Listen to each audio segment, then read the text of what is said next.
Good morning everyone. मैं doctor सुधा मित्तल। बच्चों,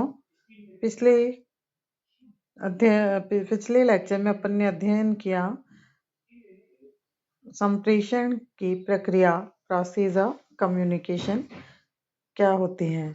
आज अपन अध्ययन करेंगे बैरियर्स ऑफ कम्युनिकेशन, संप्रेषण की बाधाएं। संप्रेषण एक ऐसा कार्य है जिसमें द्विमार्गी प्रक्रिया यानी एक व्यक्ति किसी व्यक्ति को आदेश, निर्देश या सूचनाएं देता है और दूसरा व्यक्ति उन्हें ग्रहण करता है।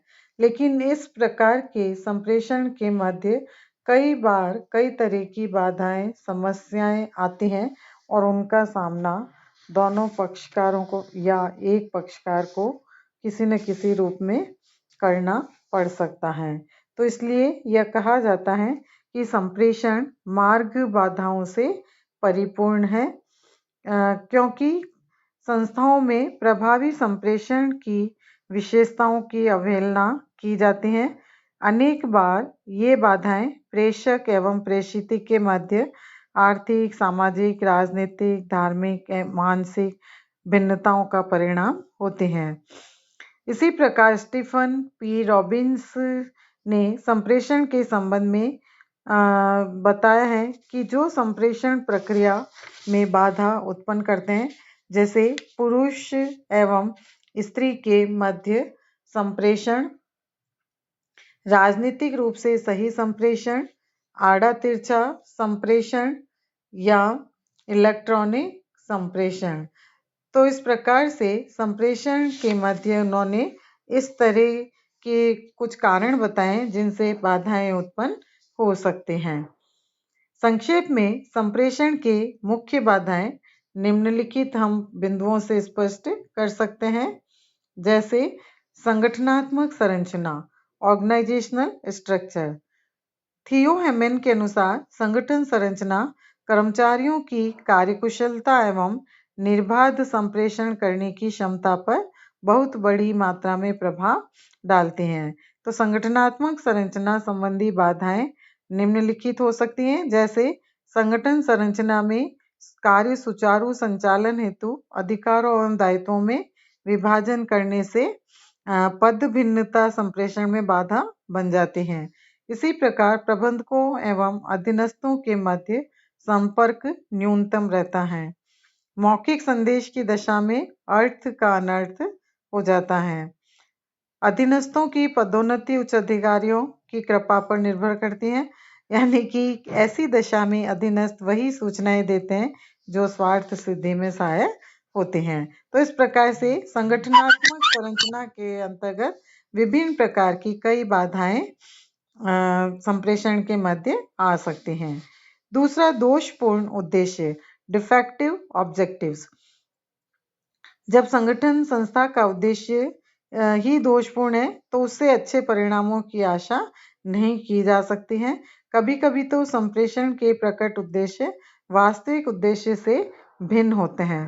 तो उद्देश्य के तथ्यों को तोड़ मरोड़ कर प्रस्तुत करने का भय भी संप्रेषण के मार्ग में बाधक बनते हैं। जैसे आपके कार्य में और सुधार किया जा सकता है, या तो श्रोता ये समझ सकते हैं कि आपका कार्य ठीक नहीं है। ऐसी स्थिति में इस प्रकार के तथ्य की प्रतिकूलता प्रतिक्रिया स्वाभाविक रूप से होते हैं। तीसरा, भाषा संबंधी बाधाएं, लैंग्वेजेस बैरियर्स। संप्रेषण प्रक्रिया में भाषा की बाधाएं भी काफी महत्वपूर्ण होते हैं। इसका कारण है कि प्रेषक एवं प्रेषित के मस्तिष्क में अर्थ भेद अथवा समझ का अंतराल बना देते हैं और इसके फलस्वरूप संप्रेषण उद्देश्य पीछे हो जाता है। तो भाषा संबंधी बाधाएं, जैसे प्रेषक और प्रेषित की भाषाओं में भिन्नता होने के कारण जो दुभाषी की सहायता यानी दूसरे व्यक्ति की सहायता ली जाती है तो उसमें संप्रेषण में विकृति आ सकते हैं। इसी प्रकार से प्रेषक द्वारा किसी गलत शब्द अथवा दोहरे अर्थ वाले शब्द का चयन करने से कोई दूसरा अर्थ निकलना, प्रेषक द्वारा जटिल या क्लिष्ट भाषा का प्रयोग करना, कई बार स्थानीय बोली, विशिष्ट बोली अथवा स्वनिर्मित शब्दों का प्रयोग करना, ये सारी भाषा संबंधी समस्याएं कम्युनिकेशन के अंतर्गत आते हैं। इसी प्रकार से तकनीकी बाधाएं, टेक्निकल बैरियर्स, संप्रेषण की तकनीकी बाधाएं सूचनाओं एवं संकेत चिन्हों के सही प्रयासों से संबंधित होती हैं। इसी प्रकार अभियांत्रिकी दोष, संप्रेषण के गलत माध्यम के चुनाव या प्रयोग, संचालकीय त्रुटियों आदि के फलस्वरूप संप्रेषण में बाधाएं उत्पन्न हो जाती हैं।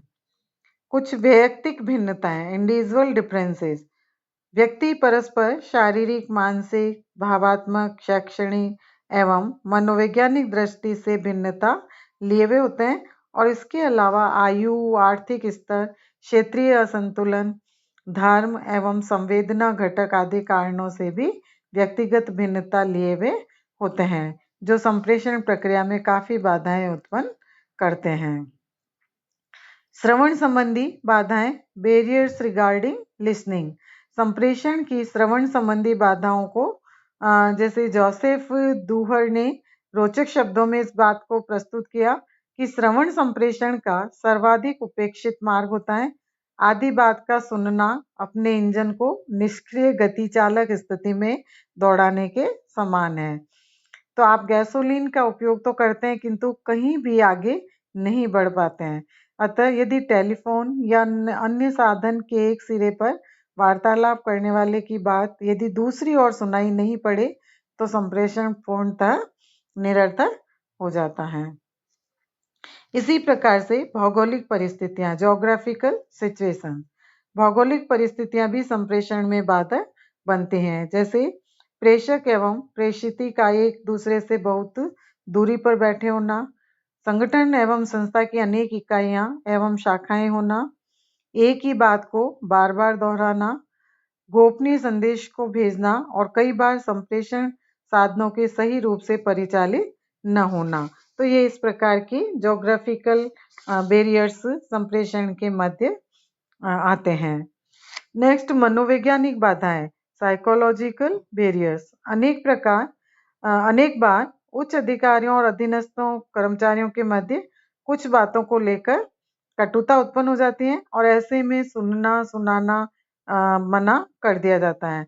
लेकिन जो नियोक्ता या प्रबंधक है वे भी कठोर रुख अपनाकर हठधर्मिता धारण कर लेते हैं और कर्मचारी वर्ग की बात पर ध्यान देने से इनकार भी कर देते हैं। इन सब कारणों के फलस्वरूप एक दूसरे के विचारों को समझने में मनोवैज्ञानिक बाधाएं उत्पन्न होती हैं। प्रबंधकीय बाधाएं, मैनेजरियल बैरियर्स, प्रबंध व्यवस्था के प्रारूप, प्रणालियों, स्थिति एवं शैली के अकुशल एवं अक्षम होने के कारण भी संप्रेषण के मार्ग में अनेक बाधाएं आती हैं। जैसे कभी कभी प्रबंधक आलस, गोपनीय, जानबूझकर या सबको पता है आदि के कारणों से सूचनाओं का प्रसारण नहीं करते। निर्देशन के अभाव के कारण भी प्रेषिती द्वारा संदेश को सहज स्वीकार नहीं कर पाना, एक मार्गीय संप्रेषण व्यवस्था के कारण भी संप्रेषण व्यवस्थाओं की प्रभावशीलता में वृद्धि बाधक है। इसी प्रकार से दुर्बल पर्यवेक्षण एवं नेतृत्व, वीक सुपरविजन एंड लीडरशिप, यदि संगठन में दुर्बल पर्यवेक्षण एवं नेतृत्व हो तो संप्रेषण मार्ग में अनेक बाधाएं आते हैं। जैसे यदि संस्था के पर्यवेक्षक स्वयं ही सुरक्षा अथवा अन्य उद्देश्यों की दृष्टि से बनाए गए नियमों का निरंतर उल्लंघन करते रहते हैं, धूम्रपान वर्जित क्षेत्र में निरंतर धूम्रपान करना, तो ऐसी स्थिति में वे अपने अच्छे अधीनस्थों को कितने भी अच्छे ढंग से सुरक्षा नियमों को समझाने में सफल नहीं हो पाते हैं। बौद्धिक स्थिति संबंधी बाधाएं, बैरियर्स रिलेटिंग मेंटल स्टेट, संदेश के प्रेषक एवं प्रेषिती पक्षकारों की बौद्धिक स्थिति एवं स्तर भी संप्रेषण में बाधा उत्पन्न कर सकते हैं। इसी प्रकार मानवीय संबंधों का अभाव, लेक ऑफ ह्यूमन रिलेशंस, प्रबंध के क्षेत्र में प्राय प्रबंधकों एवं कर्मचारियों में जब कटुता संबंधों का दौर चलता है तो प्राय दोनों पक्षकार एक दूसरे की बात को सुनने के लिए तैयार नहीं होते हैं। ऐसी दशा में एक मेज से दूसरे मेज तक संदेश के पहुंचने में 1 सप्ताह से लेकर महीनों तक लग जाते हैं और यही नहीं, भेजे गए संदेश पर कोई न कोई टिप्पणी लगाकर उसे पुनः वापस कर दिया जाता है। तो यहाँ तक कि परिपूर्ण संदेशों का भी उल्टा ही अर्थ लगाया जाता है। तो इस प्रकार के बैरियर्स इसके अंतर्गत आ जाते हैं। तकनीक दोष, टेक्निकल फॉल्ट, सूचना क्रांति के वर्तमान परिवेश में जिन साधनों या तकनीकों जैसे mobile, telephone, internet, fax, email, websites, मेन, वैन, मैसेज सिस्टम, इनका उपयोग किया जाता है और इसमें खराबी आ जाने अथवा उपग्रह के संकेत नहीं मिल पाने अथवा तूफान आदि के कारण संदेश प्रेषित करने एवं इसे समझने में बाधा उत्पन्न हो जाते हैं। और सूचनाओं का अतिभार, इंफॉर्मेशन ओवरलोड, यह देखा गया है कि प्रबंधक इस मान्यता पर काम करते हैं कि अधिक संप्रेषण ही बेहतर संप्रेषण है, लेकिन ऐसी मान्यता से वे सूचनाओं के भार में दब जाते हैं और इसका दुष्प्रभाव यह होता है कि सूचनाओं के विश्लेषण में देरी होती है, गलतियों की संभावनाएं अधिक होती हैं और वे सभी पर समुचित ध्यान भी नहीं दे पाते हैं और इसका परिणाम यह होता है कि उनमें समझ पैदा नहीं हो पाते हैं।